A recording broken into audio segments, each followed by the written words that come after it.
Welcome to Gary's Grow Your Own Food. Today we're going to be going planting beans and also going to be planting some of the Indian corn.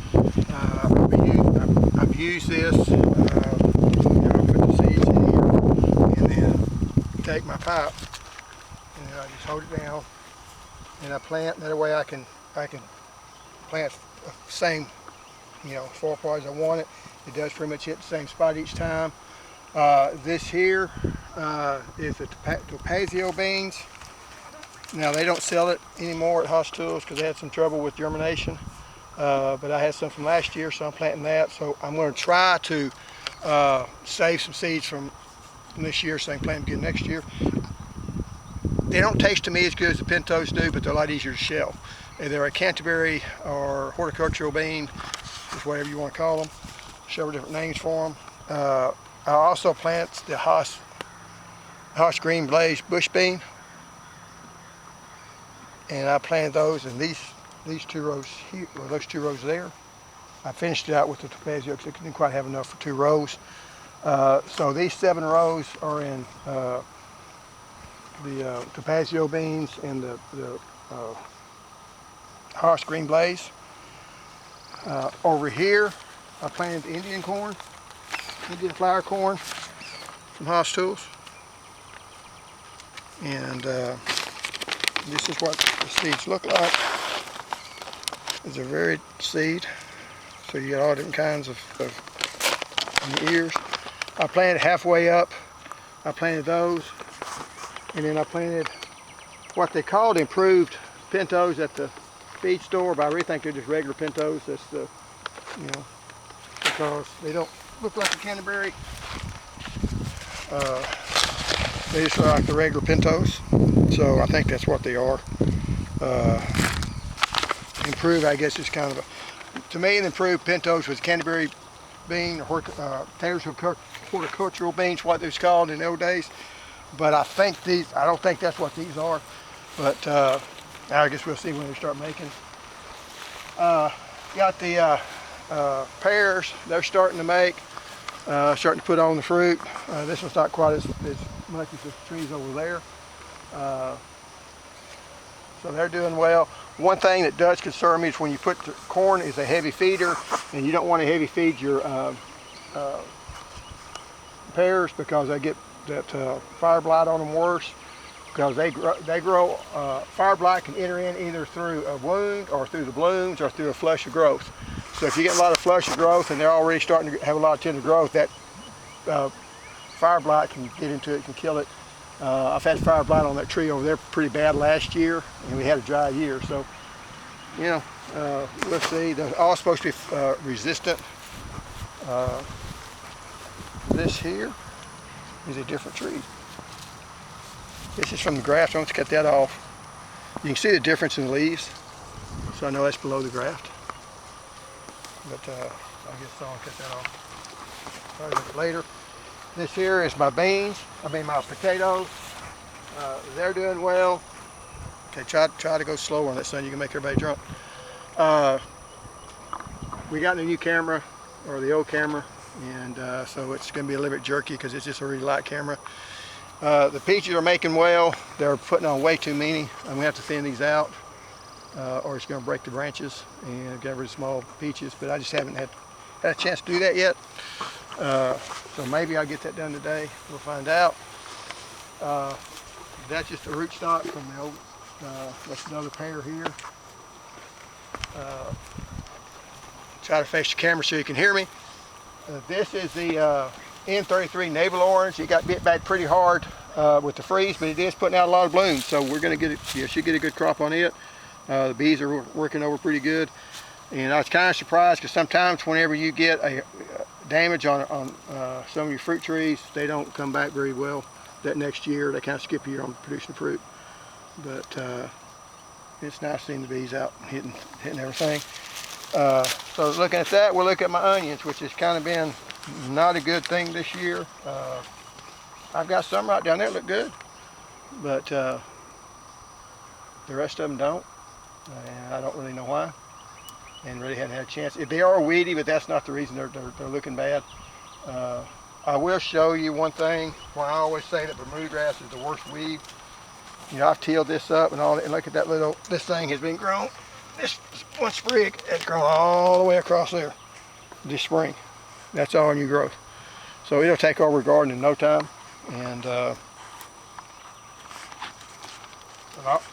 it does make a really good yard, but it does not. It's a pain when you try to garden. This is the corn. It's the Nilo. It's the orange top corn. And honestly, it's not as green as I want it. I may, if I get a chance, I'm going to, put some dirt up, throw some more fertilizer on it. You can't just take fertilizer and throw it on top of the ground, especially the urea that I've got, or it's going to volatilize and go back up in the atmosphere. It won't go into the ground. So I'm going to try to dig a trench and pour some fertilizer down and cover it back up so it won't all go back into the atmosphere, because nitrogen fertilizer is, whether it's organic, non-organic, it doesn't matter. It's going to try to get back up to the atmosphere. 80% of our atmosphere is nitrogen, and it's always trying to get back to the atmosphere. What happens in the soil, it breaks down and it gets back to that nitrogen, and at that point it moves. It can either move with the water, it can leach out, it can run off water really bad. But the other thing is, if it gets to the top of the ground, it will turn into a gas and it volatilize and go up into the atmosphere, and you lose it. So if you can and you got nitrogen fertilizer, try to get it into the ground, or try to put it out right before rainfall, within a day or two of rainfall. And we're not getting any rain, a good chance of rain the rest of this week. So, but you might get a rain around here. Even though you don't have a good chance of rain, that means it's not going to rain. Here we got the plums, and they're doing a lot. And we're starting to get some marks up on them. But that's not the plum cucurio. So yeah, they're getting some marks on them. If it's plum cucurio, you don't see the crescent moon on it. So something else is biting them. Probably those leaf-footed bugs. I've seen a bunch of those around. We've got a bunch of, it's going to have a good, you can't really see it even in person very well. This is the Gulf Rose plum. It's a really good tasting plum, and we're getting a bunch of those too. So they're all over, making pretty good size. They're an early plum. I don't usually thin my plums. Not necessarily saying I'm right, but I just normally don't do that.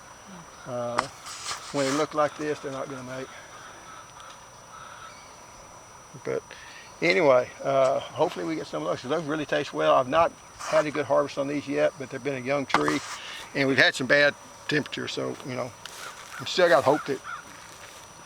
The bad thing about the Gulf Rose, you have to have a Gulf Beauty to pollinate it. It's self-sterile, so you have to have, and so that's why you don't see it sold very much. I got that from Just Fruits and Exotics.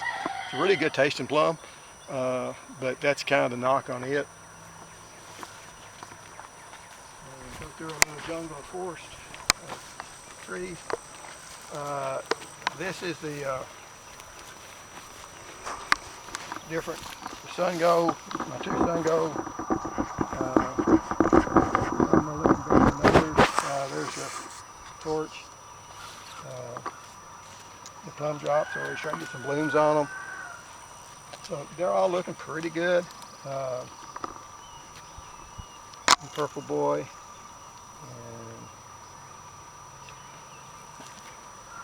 And one pink, these two pink brandywines are looking good. And one beside it's not doing so well. But still think they can still jump out of it. They do have a fair amount of competition. I keep thinking these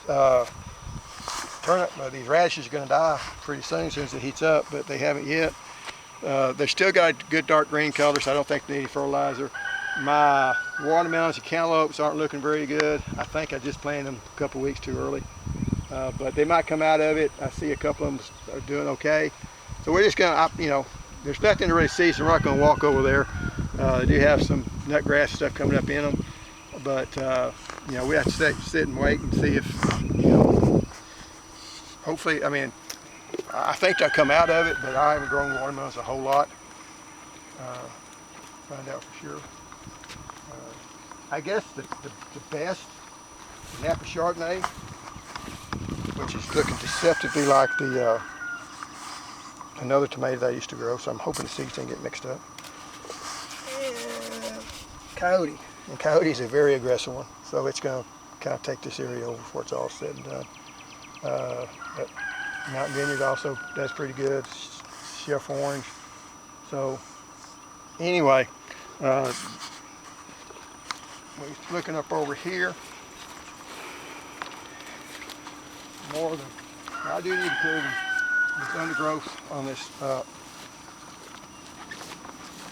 Oldham plum, because these just need to be cut out. And when it's cutting down, like this has really got out of shape.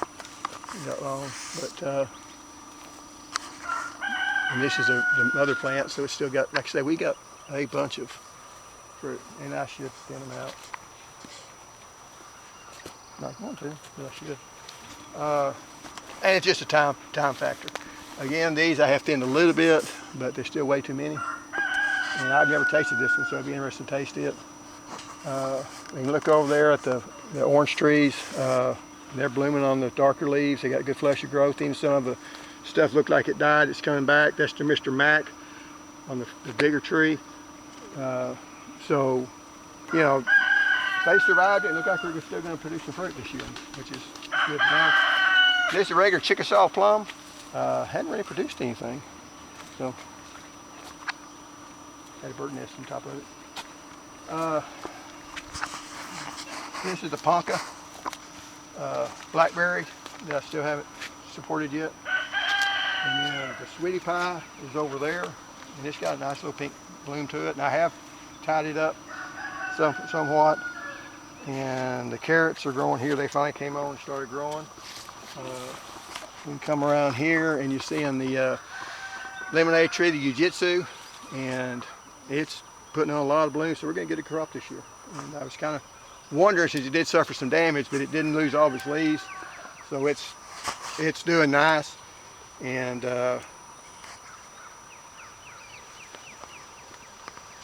Primark Freedom, that's one of the Prima-canes. This is the floricane on it. The floricane means it's going to fruit, so that's how I remember it. And then we get a lot of berries sitting up on here, and here's the really big. Primark Freedom is a really big, thick, whenever it gets to going. And the Ponca and sweetie pie aren't quite as aggressive.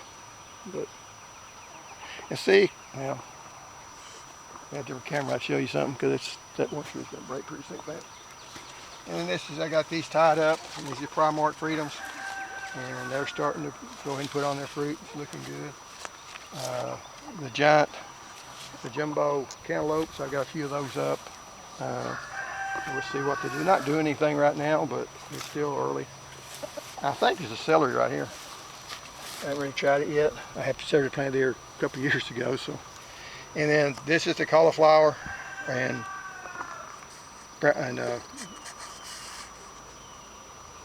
broccoli, and then the elephant garlic is growing there, and it's doing well. Now the other Mexican garlic that I got from the store, it didn't do so hot. You've got one here, got one here. They don't look very well, so I won't be growing those again. That grass. I just keep having to pick, and hopefully one day they'll die out on you. But anyway, one of these days I'll take you into the actual orchard part of it, but there's not. I mean, you've already seen the plums are producing some plums and stuff, but they're not really big enough to see that well. But everything's looking good out here, and I'm just trying to keep the weeds down so I can walk through here, because we'll be going back to the hospital today. My wife is doing a lot better. We're out at the recovery place at Nora's home, so you know, we have to stay there to stay close to the hospital. We snuck off because it's Easter weekend. You know, she's up and around. She's not using the walker anymore, so slowly getting stronger and hopefully get back to her old self. But anyway, thanks for watching. If I have time, I'll show another video of the front yard. But anyway, see you next time.